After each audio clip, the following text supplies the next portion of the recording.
जय हिंद साथियों। स्वागत है आप सभी का हमारे यूट्यूब चैनल ज्ञान आरवीएल में। दोस्तों आप सभी का भरपूर प्यार मिल रहा है और दोस्तों इसी वजह से हम दोस्तों आपके लिए ये संविधान की तीसरी वीडियो लेकर के आ चुके हैं। देखिए यकीन माने दोस्तों ये यूपीएसआई लेवल के हम बहुत ही गहनता के साथ दोस्तों एक चीज़ें लेकर के आ रहे हैं, बहुत ही बेहतरीन तरीके से, कोई भी चीज़ें ना छूटे, कोई भी चैप्टर ना छूटे, इसलिए हम दोस्तों निरंतर प्रयास कर रहे हैं। तो साथियों हम देखते हैं भारत का संवैधानिक विकास देख रहे हैं और आज ये तीसरा पार्ट है, ठीक है। और सारी चीज़ें मैं दोस्तों किससे पढ़ा रहा हूँ, तो दोस्तों ये सारी चीज़ें मैं अपनी इस ई बुक से करा रहा हूँ क्लासेस, ठीक है। आपको पता है अगर ये ई बुक आप चाहते हैं दोस्तों 50 रुपये में आपको मिल जाएगा हमारे ज्ञान आरवीएल ऐप पे, जिसका लिंक मैं नीचे दे दूंगा, वहाँ जा करके आप कैसे लेंगे। तो मेरे साथियों लिंक नीचे दिया हुआ, जैसे आप हमारा ज्ञान आरवीएल ऐप डाउनलोड करेंगे दोस्तों, वहाँ पे आपको जाना होगा ई बुक्स वाले कॉलम में। ई बुक्स के लिए अगर कोर्सेज चाहते हैं दोस्तों जूनियर असिस्टेंट वगैरह, वहाँ जा सकते हैं। तो ई बुक्स वाले कॉलम में जैसे जाएंगे दोस्तों, ये देखिए ये कंप्यूटर की ई बुक है 99 की, हिंदी की ई बुक है, ठीक है 27 रुपये की। देखिए ई बोली की है, व्याकरण की 50 की, साहित्य की 50 की, ये उत्तर प्रदेश स्पेशल की है 50 की दोस्तों, स्ट्रेटेजी के, जिसने दोस्तों पूरे उत्तर प्रदेश पुलिस में दोस्तों बहुत ही शानदार तरीके दोस्तों यूपीएसआई और उत्तर प्रदेश पुलिस के लिए स्टैटिक के लिए सकते हैं, अपडेटेड है, ठीक है। संविधान हो गया, देखिए इतिहास की हो गई, भूगोल हो गई, ये है पॉलिटी। तो मात्र 50 रुपये में दोस्तों ये सारी चीज़ें आप ले सकते हैं, ठीक है, ऐप पे जा करके। और दोस्तों ये हमारा सफलता 2.0 बैच है, ठीक है, ये 55 से 12 पद थे, और कंप्यूटर का बैच है दोस्तों, आप चाहते ले सकते हैं। और ये सफलता 3.0 दोस्तों आपके जो 3200 प्लस पद है उनके लिए, आप चाहते हैं तो जुड़ सकते हैं दोस्तों। सिलेक्टेड टीचर के साथ सारी चीज़ें शुरुआत की जा रही। चलिए शुरू करते हैं। तो साथियों आज ये हमारी तीसरी क्लास है संविधान की। आज दोस्तों आपको पता है इसके पहले वाली क्लास में हमने भारत शासन अधिनियम 1935 को देख लिया था बहुत ही शानदार तरीके से। तो चलिए दोस्तों अब हम शुरुआत करेंगे 1935 का दोस्तों 1940 आएगा, अगस्त प्रस्ताव 1940, क्योंकि यहाँ से भी क्वेश्चन आपके एग्जाम में पूछे जाते हैं। तो दोस्तों आपको बता दें कि अगस्त प्रस्ताव 1940 के बारे में क्वेश्चन कैसे आएंगे।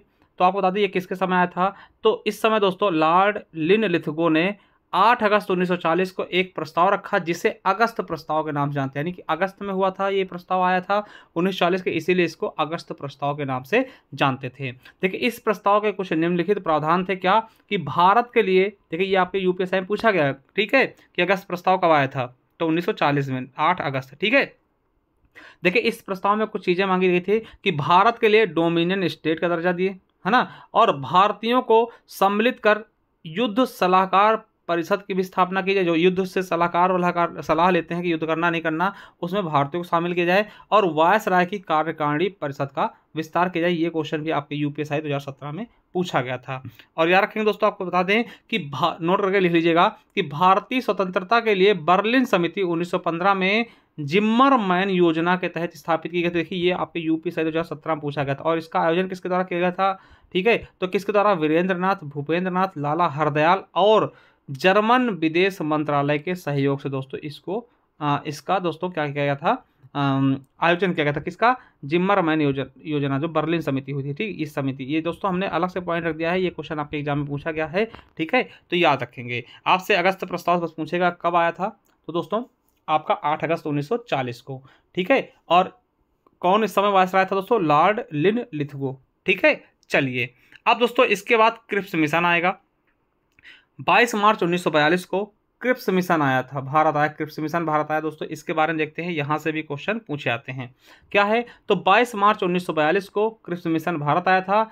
यह सर स्टेफोर्ड क्रिप्स के नेतृत्व में ब्रिटिश सरकार द्वारा भेजा गया था, किसके द्वारा, किसके नेतृत्व में, स्टेफोर्ड क्रिप्स, इसीलिए इसको क्रिप्स मिशन कहे थे, किसके लिए, इसीलिए इसका नाम क्रिप्स मिशन रखा गया। इस मिशन में निम्नलिखित बातें कही गई थी, जो इंपॉर्टेंट बातें थी वो क्या थी, तो द्वितीय विश्व युद्ध की समाप्ति के तुरंत बाद भारत का संविधान बनने के लिए एक संविधान सभा की स्थापना की जाएगी।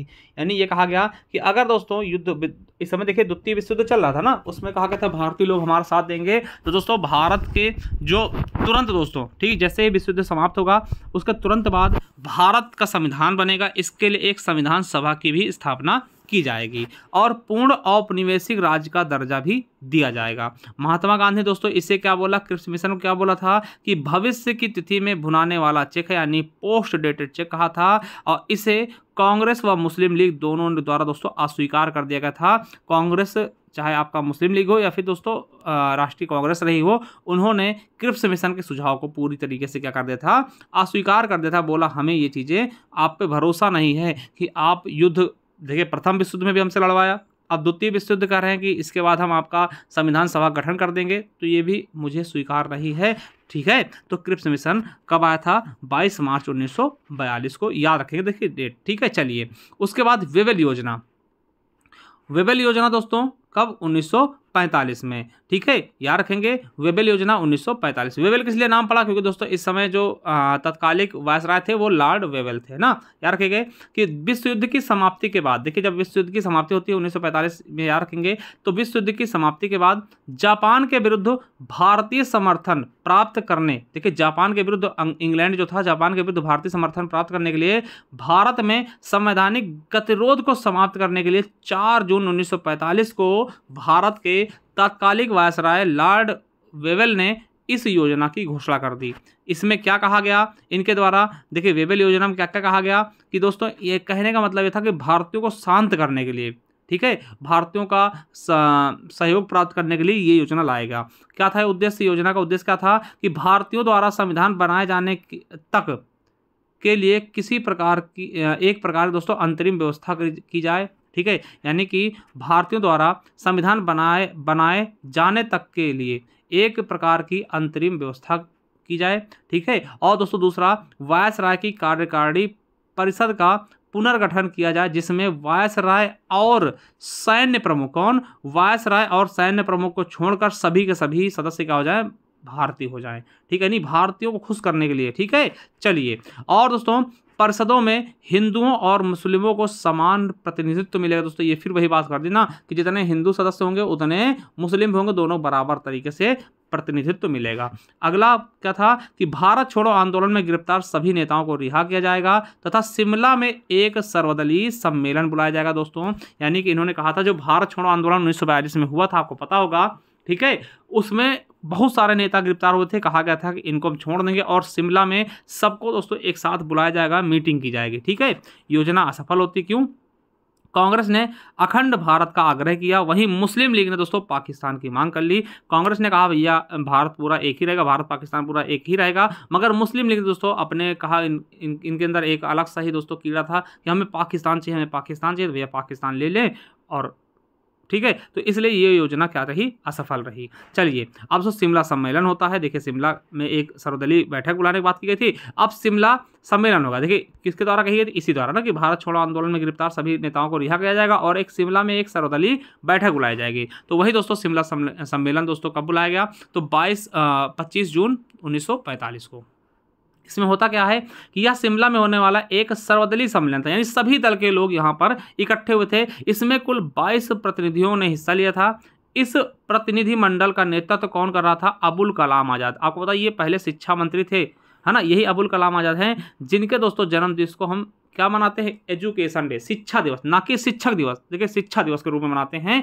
कब मनाते हैं ये आप कमेंट बॉक्स में कमेंट करिएगा कि राष्ट्रीय शिक्षा दिवस हम कब मनाते हैं। ठीक है, चलिए अब दोस्तों इस सम्मेलन में मुस्लिम लीग द्वारा ये शर्त रखी गई कि वायसराय की कार्यकारिणी परिषद में नियुक्त होने वाले सभी मुस्लिम सदस्यों का चयन वो स्वयं करेगा। यानी जो भी, देखिए एक सभी समझिएगा क्या था कि जो वायसराय की कार्यकारिणी परिषद थी ना, उसमें दोस्तों कहा गया कि बराबर बराबर मुस्लिम सदस्य होंगे। ठीक है, और उस मुस्लिम सदस्य को कौन चुनेगा?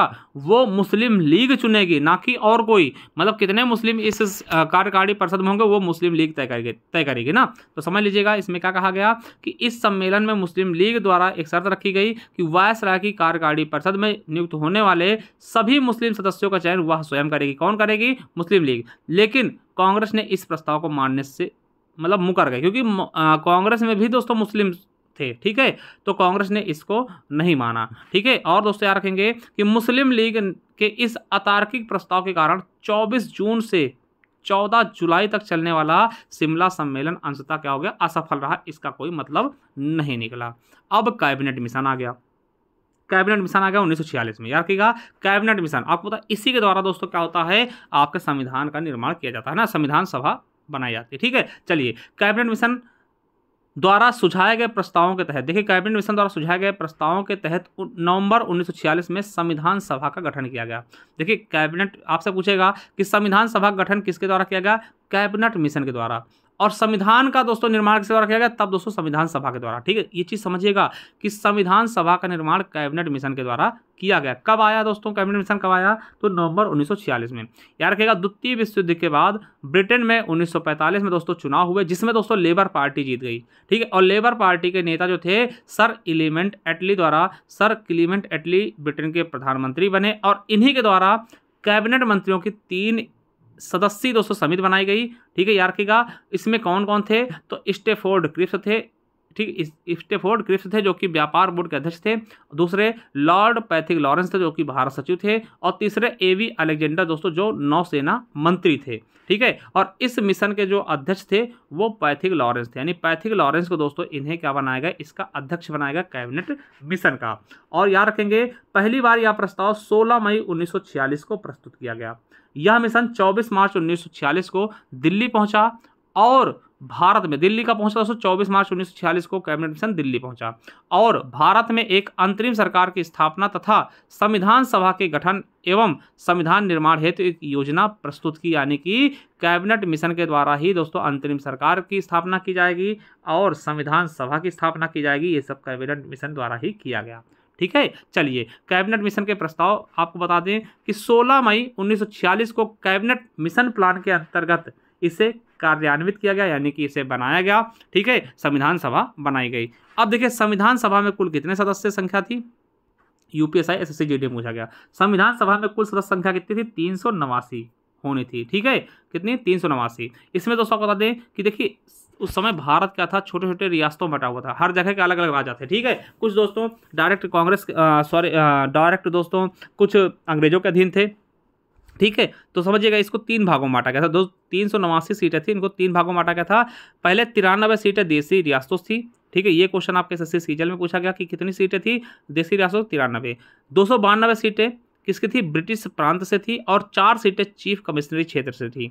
और चुनाव दोस्तों केवल और केवल 296 सीटों पर हुआ था। याद रखिएगा, अब देखिए क्यों हुआ था, देखिए आपको बता दें कि टोटल 389 सीटें थी और चुनाव केवल कितने हुआ था, 296। अब क्यों 296 हुआ था, ये आपके दिमाग में आएगा। भैया एक चीज़ बता दें, क्योंकि दोस्तों 296 कौन कौन से 296, तो दोस्तों ये वाले 296, यानी जो 292 सीटें ब्रिटिश प्रांत की थी और 4 सीटें चीफ कमिश्नरी थी, इन्हीं पर चुनाव हुआ था। 93 सीटें जो देसी रियासतों की थी उन पर चुनाव नहीं हुआ। क्यों नहीं हुआ, अब देखिए एक चीज़ समझिए, अगर आपसे कहा जाए भैया राजा से कहा जाए, राजा रंगबाज होता है, उससे कहा जाए कि आपके यहाँ चुनाव होगा तो राजा तुरंत भड़क जाएगा, अरे हम नहीं भाग ले रहे इसमें, हम अलग रहेंगे। ठीक है, इसलिए राजा से कहा गया कि राजा साहब ऐसा करिए ना, आप भी आ जाइए संविधान सभा में, क्या करेंगे बाहर, है ना, आइए संविधान सभा में आपकी इज्जत पानी होगी, या फिर अपना कोई सदस्य भेज दीजिए। तो दोस्तों इन पे चुनाव नहीं हुआ था। 93 सीटों पर देसी रियासतों के सीटों पर चुनाव नहीं होता है, और 292 + 4 सीटों पर चुनाव कराया जाता है, यानी कि टोटल 296 सीटों पर ही चुनाव होता है। ये चीज़ याद रखेंगे, समझ गए। तो दोस्तों पहला क्या था कि संविधान सभा में कुल सदस्यों की संख्या कितनी थी, 389 थी, जिनमें से 93 सीटें देसी रियासतों थी जिन पर चुनाव नहीं हुआ था। इनसे बोला गया एक अपना आदमी भेज दीजिए, खुद आ जाइए राजा साहब, खुद आ जाइए ना, बैठे चल के हमारे संसद भवन में। ठीक है, चलिए 292 सीटें ब्रिटिश प्रांत से थी और 4 सीटें चीफ कमिश्नरी क्षेत्र से थी, यानी कि टोटल 296 सीटों पर ही चुनाव था, 292 + 4 पर। और दूसरा क्या था दोस्तों कि प्रत्येक प्रांत को उनकी जनसंख्या के अनुसार स्थानों का आवंटन किया जाएगा, यानी जनसंख्या के अनुसार ही सीटें बांटी गई। ठीक है, तीसरा क्या था कि प्रत्येक प्रतिनिधियों का चुनाव कैसे होगा, चुनाव जो 296 सीटें थी उनके प्रतिनिधियों का चुनाव कैसे होगा, एकल संक्रमणीय मत के माध्यम से समानुपातिक प्रतिनिधित्व तरीके से मतदान किया जाएगा। चौथा दोस्तों, देसी रियासतों के प्रतिनिधियों का चयन रियासतों के प्रमुखों द्वारा किया जाएगा। जो राजा थे दोस्तों, रियासत के प्रमुख थे, उनके द्वारा भेज दिया गया। लगभग दोस्तों 10 लाख की आबादी दोस्तों एक सीट निर्धारित की गई थी, यानी जनसंख्या कितनी होनी चाहिए एक सीट के, जो 296 सीटें थी दोस्तों, है ना, इन पे 10 लाख की जनसंख्या लगभग एक सीट रखा गया था। ठीक है, अब याद रखना कि संविधान सभा के लिए चुनाव कब होते हैं, तो जुलाई से अगस्त 1946 में संपन्न हो जाते हैं ना, जुलाई से अगस्त के बीच 1946 में चुनाव संविधान सभा के लिए चुनाव संपन्न हो जाते हैं। आपको बता दें चुनाव केवल 296 सीटों पर होते हैं, क्योंकि दोस्तों देसी रियासतों का चुनाव नहीं किया गया था, ये मैं बता चुका हूँ। अब देखिए इनका चुनाव प्रांतीय विधानसभा 1945 में अप्रत्यक्ष रूप से हुआ था। ठीक है, याद रखेंगे। और कुल सीटें कितनी थी, 296। इनमें दोस्तों कौन कितनी सीटें जीतता है, तो भारतीय राष्ट्रीय कांग्रेस 208 सीटें जीतती है, मुस्लिम लीग 73 सीटें जीतती है, और जो निर्दलीय सदस्य थे, निर्दलीय पार्टियां थी, उनके द्वारा 15 सीटें जीती गई। ठीक है, सीटों की जानकारी में बताऊं आपको, तो दोस्तों तो साथियों को पता है कि अनुसूचित जाति ने कितनी सीटें जीती, 26। अनुसूचित जनजाति की टोटल 33 सीटें थी और महिलाओं की दोस्तों संख्या कितनी थी इसमें, तो 15 महिलाएं इसमें बैठी थी। ठीक है, तो कौन कौन सी महिला थी, सरोजिनी नायडू हो गया, सुचेता कृपलानी, विजया लक्ष्मी पंडित हो गई, कमला चौधरी, पूर्णिमा बनर्जी, बेगम एजाज रसूल हो गई, कुमारी अमृता कौर हो गई, हंसा मेहता, जी दुर्गाबाई, देखिए दाक्षायणी बेला युदन हो गई, अम्मू स्वामीनाथन हो गई, मालती चौधरी और रेणुका राय, लीला रॉय और एनी मस्क्रिनी हो गई। ये दोस्तों क्या थी, ये 15 महिलाएं दोस्तों संविधान सभा में बैठी थी। ठीक है, याद रखेंगे इनको। और दोस्तों ये चीज़ें आपके यूपी पीसीएस से पूछा गया, कितनी महिलाएं थी, महिला संख्या कितनी, 15। हमने 15 के 15 नामों भी आपको गिना दिए हैं। ठीक, 15 नाम कौन कौन से हैं, कौन कौन सी महिलाएं थी। ठीक है, तो संविधान सभा में कितनी महिलाएं थी, तो 15। तो चलिए देखिए, आपने देखा कि संविधान सभा गठन हो गया। अब दोस्तों अंतरिम सरकार की बारी थी, है ना, अंतरिम सरकार का गठन करना था। ठीक है, तो याद रखेंगे अंतिम सरकार गठन कैसे होता, तो यहाँ से भी क्वेश्चन आपसे पूछे जाते हैं। तो याद रखेंगे 24 अगस्त 1946 को नेहरू के नेतृत्व में भारत की पहली अंतरिम राष्ट्रीय सरकार का गठन किया गया, जिसमें मुस्लिम लीग ने दोस्तों भाग नहीं लिया था। ये भी क्वेश्चन आपके लिए इंपॉर्टेंट है कि जो अंतरिम सरकार गठन हुआ था उसमें मुस्लिम लीग ने भाग नहीं लिया था। और अंतरिम सरकार का नेतृत्व किसके द्वारा किया गया, नेहरू द्वारा। देखिए ये आपके UPSSC सप्लाई इंस्पेक्टर 2022 में जो पेपर होता है उसमें पूछा गया था।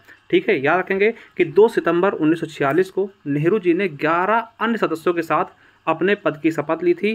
ठीक है, और अन्य सदस्यों में से 3 मुस्लिम सदस्य भी थी, मगर देखिए मुस्लिम लीग तो भाग लिया नहीं था, मगर दोस्तों 3 अन्य पार्टी के सदस्य थे, मुस्लिम थे। ठीक, उन्होंने भाग लिया था। ठीक है, मुस्लिम लीग तो इसमें भाग लेने से मना कर दिया था। कितने लोग थे, देखिए नेहरू जी और अन्य 11 सदस्य।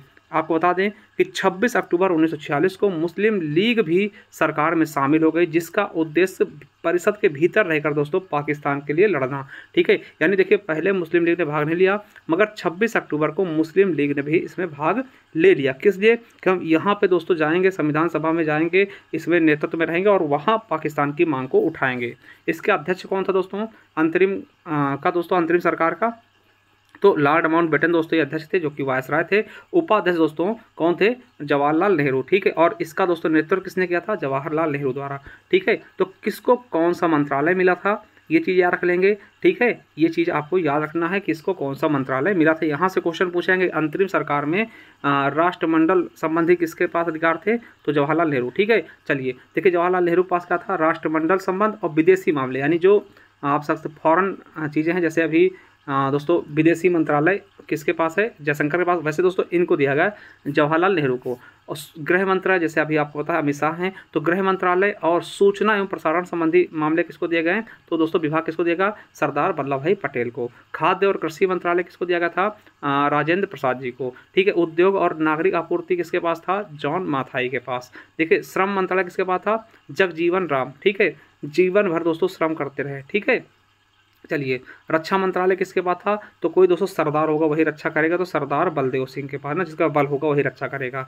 और सो कार्य और खनन और ऊर्जा संबंधी मामले किसके पास थे, HC भाभा जी के पास। ठीक है, चलिए वहीं लियाकत अली खां को दोस्तों वित्त मंत्रालय दिया गया, और अब्दुल रब नस्तार को डाक और संचार मंत्रालय, C राजगोपालाचारी को शिक्षा और कला मंत्रालय। ठीक, I चुंदरीगर को दोस्तों वाणिज्य, है ना, पैसे वाला, और गजन फर अली खां को स्वास्थ्य। ठीक है, और योगेंद्र मंडल को विधि, और अरोड़ा आसफ अली को रेलवे एवं परिवहन मंत्रालय दिया गया। ये चीज़ याद रखेंगे। ठीक है, उसके बाद मेरे दोस्तों माउंटबेटन योजना आती है 3 जून 1947। देखिए माउंटबेटन योजना कब आती है, 3 जून 1947 को। इसे हम बाल्कन प्लान भी कहते हैं। 3 जून 1947 को वायसराय माउंटबेटन द्वारा ये प्रस्तुत किया था, इसीलिए इसको माउंटबेटन योजना कहते हैं। इसमें क्या होता है दोस्तों, इसमें भारत को बांटा जाता है, भारत और पाकिस्तान के रूप में बांटा था। देखिए ये भारत से विभाजन संबंधी था, इसके द्वारा भारत का विभाजन भारतीय संघ और पाकिस्तान में इस योजना के अनुसार कर दिया गया। इसमें क्या कहा गया दोस्तों, देखिए संविधान सभा को 2 भागों में बांट देगा। देखिए संविधान सभा जो थी वो 2 भागों में बांट गई, एक पाकिस्तान की, एक भारत की। ठीक है, जो अपने अपने राज्यों के लिए संविधान तैयार करेगी और दोनों राज्यों को डोमिनियन स्टेट का दर्जा देगा। तो दोनों राज्य क्या होंगे, दोनों अलग अलग देश होंगे। ठीक है, ये आपका माउंटबेटन योजना के तहत किया गया। अब दोस्तों भारतीय स्वतंत्रता अधिनियम 1947 आया, याद रखेंगे भारतीय स्वतंत्रता अधिनियम 1947 आया। आप क्या रखना, यह 4 जुलाई 1947 को ब्रिटिश संसद में प्रस्तुत किया गया तथा 18 जुलाई 1947 को स्वीकृत किया गया। पेश कब किया गया? 4 जुलाई 1947 को, और स्वीकृति कब मिली? 18 जुलाई 1947 को। याद रखेंगे, भारत में ब्रिटिश शासन से 15 अगस्त 1947 को स्वतंत्रता प्राप्त की थी। ये आपके यूपी पुलिस अभी री एग्जाम में पूछा गया क्वेश्चन था कि स्वतंत्रता प्राप्ति कब मिली? 15 अगस्त 1947 को। किससे मिली? तो भारतीय स्वतंत्रता अधिनियम 1947 के जरिए। ठीक है, चलिए, माउंटबेटन योजना के अनुसार यह अधिनियम 4 जुलाई 1947 को ब्रिटिश संसद में प्रस्तुत किया गया। 18 जुलाई 1947 दोस्तों इसका स्वीकार हो गया। ठीक है, इस अधिनियम द्वारा निम्नलिखित बातें क्या कही गई? तो क्या प्रावधान थे कि 15 अगस्त 1947 को भारत और पाकिस्तान दोनों स्वतंत्र अधिराज्यों की स्थापना हो जाएगी। मतलब 15 अगस्त से दोनों अलग अलग देश बन जाएंगे। ठीक है, इसके द्वारा गवर्नर जनरल और प्रदेशों के गवर्नरों को संवैधानिक प्रमुख का दर्जा दिया जाएगा। ये आपके यूपीएससी 2017 में पूछा गया। दोनों राज्यों की संविधान निर्माती सभाओं को अपने अपने राज्यों के लिए संविधान बनाने का अधिकार होगा। यानी कि पाकिस्तान की जो सभा होगी, संविधान सभा अपने लिए बनाएगी संविधान, और भारत की संविधान सभा अलग हो जाएगी, वो अपने लिए बनाएगी। ठीक है, और दोनों अधिराज्यों की सीमा का निर्धारण करने के लिए दोस्तों सीमा आयोग बनाया गया, जो कि पंजाब सीमा आयोग और बंगाल सीमा आयोग द्वारा गठित किया गया, जिसके अध्यक्ष दोस्तों रेडक्लिफ थे। इसी दोस्तों रेडक्लिफ रेखा जाती भारत और पाकिस्तान के बीच। देखिए, पूर्वी पाकिस्तान इधर था, पश्चिमी पाकिस्तान इधर था, दोनों भारत और पूर्वी पाकिस्तान के बीच दोस्तों रेडक्लिफ रेखा थी, और भारत और पश्चिमी पाकिस्तान के बीच भी रेडक्लिफ रेखा थी। ठीक है, इसके तहत बांधा गया।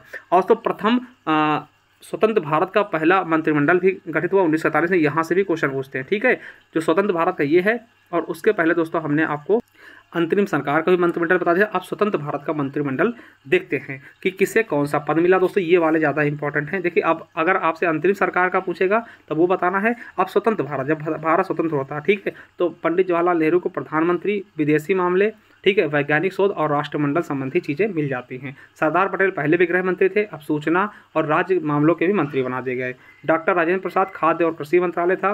मौलाना अबुल कलाम दोस्तों, इनको शिक्षा मंत्री दिया गया। देखिए, ये शिक्षा मंत्री बने पहले, इसीलिए इनके दिवस को हम शिक्षा दिवस के रूप में मनाते हैं। ठीक, एसएससी जेईई में पूछा गया। जॉन मथाई दोस्तों, रेलवे एवं परिवहन मंत्रालय दिया गया। आर के षणमुखम चेट्टी दोस्तों वित्त मंत्री थे, वित्त मंत्रालय दिया गया। जेईई में पूछा गया क्वेश्चन है। डॉक्टर BR अम्बेडकर दोस्तों, इन्हें विधि का बहुत अच्छा नॉलेज था, इसे विधि मंत्री बनाया गया। जगजीवन राम दोस्तों, श्रम मंत्रालय। बलदेव सिंह रक्षा मंत्रालय पहले भी थे, ये पहले भी थी, है ना। और राजकुमारी अमृता को और स्वास्थ्य मंत्रालय दिया गया है ना इनको। और HC भाभा को वाणिज्य मंत्रालय दिया गया, सौंपा गया। वहीं रफ़ी अहमद किदवई को संचार मंत्रालय और श्यामा प्रसाद मुखर्जी को उद्योग और आपूर्ति मंत्रालय दिया गया। देखिए VN गॉडगिल को कार्य, खान एवं ऊर्जा मंत्रालय दिया गया। ठीक है, याद रखेंगे। और उससे याद रखिएगा कि 26 जनवरी 1950 को भारत राजतंत्र को समाप्त करने वाला राष्ट्रमंडल का पहला देश बना। ठीक, हालांकि दोस्तों इस निर्णय के बावजूद भी वह भारत कॉमनवेल्थ की सदस्यता जारी रखी। ये यूपीएससी 2027 में पूछा गया। यानी कॉमनवेल्थ का क्या है, सदस्य अभी भी भारत है। ठीक है, चलिए, तो दोस्तों ये सारी चीज़ें आपका लगभग दोस्तों जो भारत का संवैधानिक विकास था वो हमने पढ़ लिया है। ठीक है, आप दोस्तों हमें ज्ञान RBL ऑफिशियल हमारा टेलीग्राम चैनल, इसको ज्वाइन कर लीजिए। और कोई क्वेश्चन वगैरह पूछना हमें इंस्टाग्राम पे पूछ सकते हैं। चलिए, थैंक यू, धन्यवाद।